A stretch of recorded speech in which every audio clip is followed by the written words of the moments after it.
नमस्कार मित्रहो, आज आपण भुईमुग या पिकाची पेरणी करणार आहोत। त्यासाठी पहिला प्रथम पेरणी करत असताना बीज प्रक्रिया करणं अत्यंत महत्त्वाचं आहे।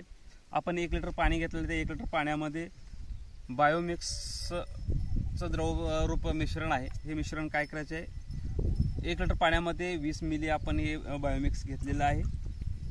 या बायोमिक्सची बीज प्रक्रिया आपण करणार आहोत।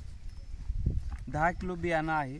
10 किलो बियाण्यासाठी आपल्याला काय करायचे आहे, त्या चांगलं मिश्रण करून घ्यायचे आणि हळूवार शिंपडून हळूवार पद्धतीने याला खालीवरी करून घ्यायचे, जेणेकरून याची साल निघणार नाही, याची काळजी घेणं गरजेचं आहे मित्रांनो।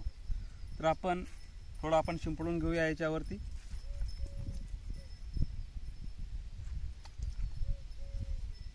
आणि हळूवार हाताने याला सगळ्याच बियाणाला लागेल अशा पद्धतीने आपल्याला खालीवरी करायची आणि सावलीमध्ये पसरवायचे।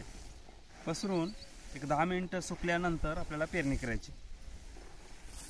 याचं कारण म्हणजे जी मर होणारी आहे ती मर कमी करण्यासाठी आपल्याला बीज प्रक्रिया करणं गरजेचं आहे, जेणेकरून उत्पादनामध्ये वाढ होण्यासाठी आपल्याला म्हणजे मर रोगाचं नियंत्रण करण्यासाठी बीज प्रक्रिया करणं हे गरजेचं आहे।